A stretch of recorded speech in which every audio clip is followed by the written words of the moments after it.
सभी छात्र छात्राओं को मेरा नमस्कार।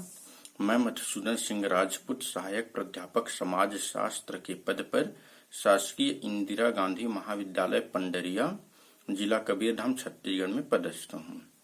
आज हम एमए समाज शास्त्र के द्वितीय सेमेस्टर के सातवां paper quantitative research techniques in sociology के इकाई 4 के अंतर्गत इस मानक विचलन के निकालने की विधि का अध्ययन करेंगे। इससे पहले के वीडियो में आप सभी मानक विचलन के विषय में सामान्य जानकारी प्राप्त कर चुके हैं। अब आज हम इसे निकालने की विधि का अध्ययन करेंगे। तो मानक विचलन निकालने की विधि के लिए एक उदाहरण का सहारा लेते हैं। जैसे उदाहरण, 10 विद्यार्थियों के निम्नलिखित भार किलोग्राम में दिया गया है। इसके लिए प्रमाप विचलन और प्रमाप विचलन गुणांक निकालिए। अब 10 विद्यार्थी का भार दिया गया है। एक का 41, 44, 45, 49, 50, 53, 55, 55, 58, 60।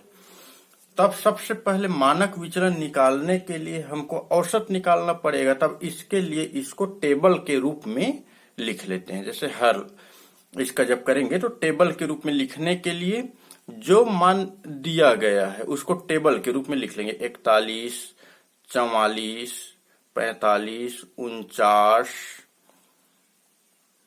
50, 53, 55, 55, 58, 60 टेबल के रूप में लिख लिए। अब ये इसका औसत निकालने के लिए हम क्या करेंगे, इसको सबसे पहले जोड़ देंगे सबको। तो सबको जोड़ेंगे 41 धन 44 धन 45 धन 49 धन 50 धन 53 धन 55 धन 55 धन 58 धन 60। तो सबको जोड़ेंगे तो 560 आ गया।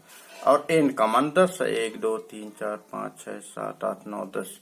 तो एन का मान 10 है। तो समांतर माध्य क्या हो जाएगा, ये 510 बटा 10 सिग्मा एक्स बटे एन। तो सिग्मा एक्स 510 है और एन का मान 10 है यहाँ।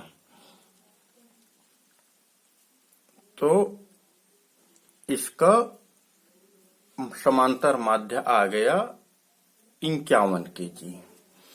अब समांतर माध्य 51 kg हो गया। तब इसका प्रत्येक पद का विचलन निकालेंगे। समांतर माध्य से कितना विचलन है, तो ये समांतर माध्य 51 है, ये 41 है। तो 41 ऋण 51 तो ऋण 10 हो गया।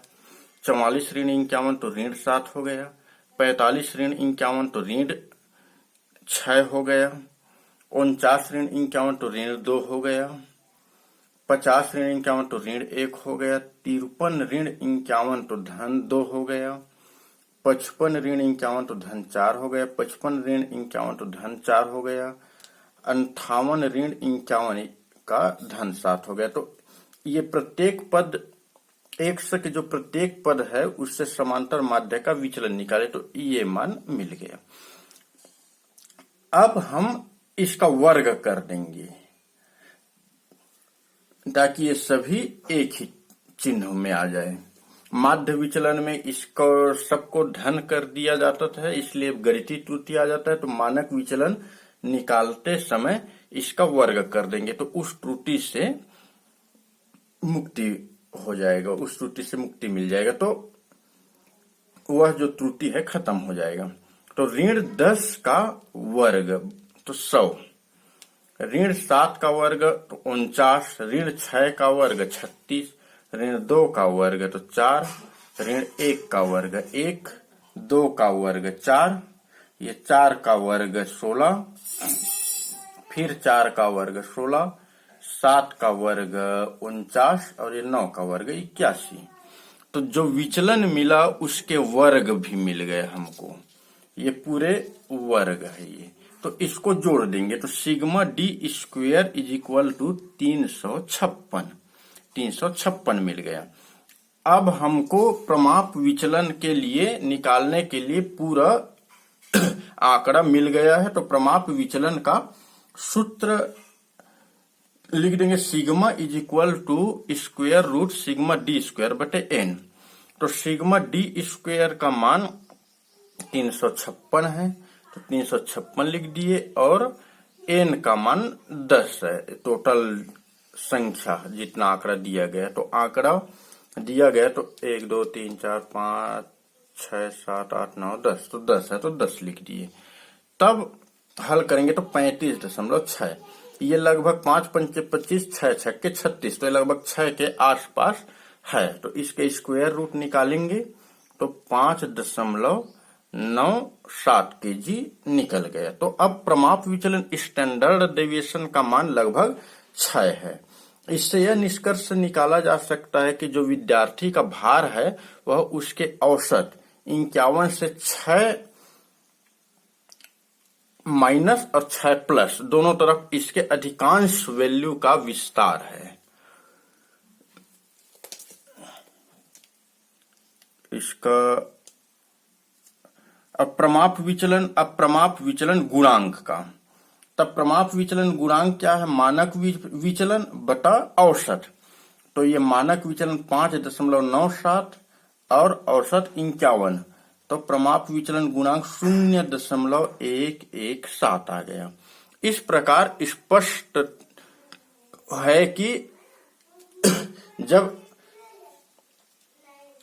प्रमाप विचलन और प्रमाप विचलन गुणांक निकालने के लिए समांतर माध्य निकालना आवश्यक है। फिर समांतर माध्य से पूरे सभी पद का विचलन निकाल लेंगे और विचलन का वर्ग कर देंगे, फिर सूत्र में रख देंगे और हमें प्रमाप विचलन या मानक विचलन मिल जाएगा। अब कहीं आवृत्ति वाला प्रश्न दे दिया जाए तो दूसरा उदाहरण में हम आवृत्ति वाले प्रश्न में ध्यान देते हैं। निम्न श्रेणी का प्रमाप विचलन और उसका गुणांक ज्ञात कीजिए। तो ये आकार साइज 10 साइज का 5 है, 12 साइज का 8 है, 14 साइज का 21 है, 16 साइज का 24 है, 18 साइज का 18 है, 20 साइज का 15 है, 22 साइज का 7 है और 24 साइज का 2 है। तो किसी डाटा को लंबा चौड़ा नहीं लिखकर आवृत्ति के फॉर्म में लिख दिया जाता है। अब 5 बार 10 10 नहीं लिख के 10 लिख दे और उसका आवृत्ति 5 लिख दे, मतलब 5 बार 10 मान आया है, 8 बार 12 मान आया है। तब स्पष्ट है कि जो ये साइज है ये x है, ये x यहीं से हमको विचलन निकालना है समांतर माध्य निकाल के, और ये टोटल जो है यह सिग्मा ये n है, क्योंकि इतना बार 10 आया है, इतना बार 8 बार 12 आया है, 21 बार 14 आया है, मतलब इतना टोटल जो दिया गया डाटा की संख्या है वो n और इनका योग है। तो इसको हल करने के लिए हम टेबल के रूप में लिखते हैं। तो आकार को x मान के उसको लिख देते हैं, 10 12 14 करके लिख दिए, और फिर आवृत्ति f है, इसको लिख दिया आवृत्ति के कॉलम में 5 8 21 24 18 15 7 2। अब आप सभी को समांतर माध्य निकालने की प्रक्रिया पता है, तो इसके लिए इन दोनों का गुणा करते हैं अगले कॉलम में। तो fx हो गया, fx में 10 गुणा 5 बराबर 50, ये 12 गुणा 8 बराबर 96, 14 गुणा 21 बराबर 294, 16 गुणा 24 बराबर 384, 18 गुणा 18 बराबर 324, 20 गुणा 15 बराबर 300, 22 गुणा 7 बराबर 154, 24 गुणा 2 बराबर 48। तो इस प्रकार fx निकल गया। अब हम fx के सबको जोड़ देंगे पूरे, तो इसका योगफल आ गया सिग्मा fx 1650, और टोटल n की संख्या क्या है? सिग्मा f ही n की संख्या है, तो इसको जोड़ दिए सबको, तो ये 100 आ गया। तब इसकी सहायता से हम समांतर माध्य निकाल लिए। समांतर माध्य x bar is equal to sigma F X बटा sigma F. Sigma F X 1650 है और सिग्मा एफ 100 है, या फिर n, इसी को n भी बोला जाता है। तो इसका समांतर माध्य 16.5 आ गया। अब समांतर माध्य से इसका विचलन निकालेंगे। तो समांतर माध्य, तो विचलन निकालने के लिए d इज इक्वल टू ये सभी पद का समांतर माध्य 16.5 से विचलन करेंगे। तो ये 10 ऋण 16.5 हो गए, ये 10 है इसका वैल्यू। तो 10 ऋण 16.5 तो ये मिल गया ऋण 6.5। फिर 12 ऋण 16.5 तो ऋण 4.5। फिर 14 ऋण 16.5 तो ऋण 2.5। फिर 16 ऋण 16.5 तो ऋण 0.5। इसी प्रकार निकाल लेंगे। 18 ऋण 16.5 तो धन 1.5। फिर 20 ऋण 16.5 तो धन 3.5। फिर 22 ऋण 16.5 तो धन 5.5। फिर 24 ऋण 16.5 24 ऋण 16.5 तो धन 7.5। इस प्रकार हम विचलन निकाल लिए x से। तब विचलन निकाल लिए। अब इन विचलन का वर्ग करेंगे, जैसा पहले भी उदाहरण में किए थे। तो इसका वर्ग करेंगे, विचलन का वर्ग करेंगे तो इसका 42.25 आ गया। इसका वर्ग ऋण 4.5 का 20.25 आ गया। ऋण 2.5 का वर्ग 6.25 आ गया। ऋण 0.5 का वर्ग 0.25 आ गया। 1.5 का वर्ग 2.25 आ गया। 3.5 का वर्ग 12.25 आ गया। 5.55 का वर्ग 30.25। 7.5 का वर्ग 56.25। इस प्रकार विचलन का वर्ग आ गया। अब ये 10 के एक मान का विचलन है, जबकि हम कितना बार 10 आया, 5 बार आया है। इसलिए इन विचलन का ये f से गुणा करेंगे। तो जो ये विचलन d² आया है, इसका f से गुणा करेंगे, तब उस सभी मानों का संपूर्ण विचलन का वर्ग हमें मिलेगा। तो पहला का ये आवृत्ति 5 है, तो 5 में ये d² का गुणा कर देंगे, तो इतना मिल गया 211.25। फिर दूसरे का आवृत्ति 8 है, 8 में इसका गुणा कर देंगे 20.25 का, तो 162.25 मिल गया। इसी प्रकार जो ये आवृत्ति दिया गया है, इसमें सभी में d² का गुणा करेंगे। तो ये इसमें 21 गुणा 6.75 करेंगे तो 131.25 मिलेगा। फिर 24, ये आवृत्ति 24 है, तो 24 गुणा 0.25 करेंगे तो 6 मिलेगा। फिर आवृत्ति 18 है, 18 में 2.25 का गुणा करेंगे इसका d² का, तो ये 40.50 मिल गया। फिर 15 गुणा 12.25 करेंगे, ये आवृत्ति 15 है, तो 183.75 मिल गया। फिर ये 60 आवृत्ति है, इसका गुणा ये d² से करेंगे तब 211.75 मिल गया।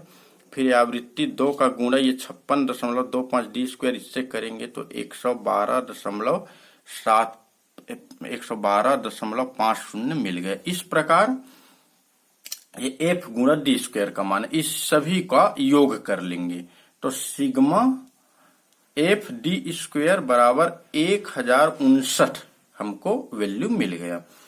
अब हम प्रमाप विचलन के सूत्र में इसको रख देंगे, तो सिग्मा इज इक्वल टू, इसका प्रमाप विचलन का सूत्र क्या हो जाएगा, सिग्मा f d² बटा सिग्मा f, क्योंकि आवृत्ति में सबको लेने के लिए ये दोनों का गुणा हो जाता है। सिग्मा f d² एक और एक में सिग्मा f, मतलब टोटल n का मान। तो सिग्मा f d² बटा सिग्मा f, तो सिग्मा f d² का मान 1059 और सिग्मा f का मान 100 है। ये इन दोनों का हल कर, दोनों का भाग देंगे तो 10.59 आ गया। ये 3 तिया 9 और 4 चौक 16, मतलब 3 के लगभग पास है, तो 3 इसका वर्गमूल निकालेंगे 3.25 आ गया।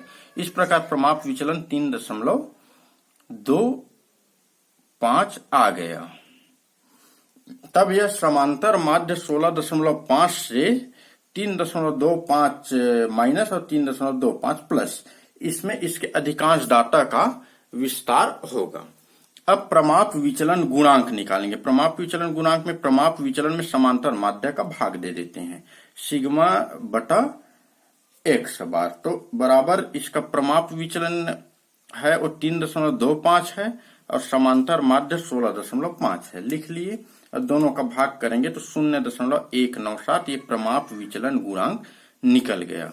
तो इस प्रकार प्रमाप विचलन 3.25 आ गया और प्रमाप विचलन गुणांक 0.197 आ गया। इस प्रकार स्पष्ट है कि कोई भी श्रेणी दे हमको समांतर माध्य निकालना आना चाहिए। समांतर माध्य निकालने के बाद इसका जो आकार जो निकलेगा उससे विचलन निकालेंगे, फिर विचलन का वर्ग निकालेंगे, फिर इसका आवृत्ति से उसका गुणा कर देंगे, फिर सूत्र में रख देंगे। तो इस प्रकार हमको मानक विचलन निकाल लेंगे। तो अतः स्पष्ट हो गया कि अब हम सब मानक विचलन निकाल लेंगे। मैं आशा करता हूं कि आप सभी को मानक विचलन निकालने की विधि समझ में आ गया होगा। धन्यवाद।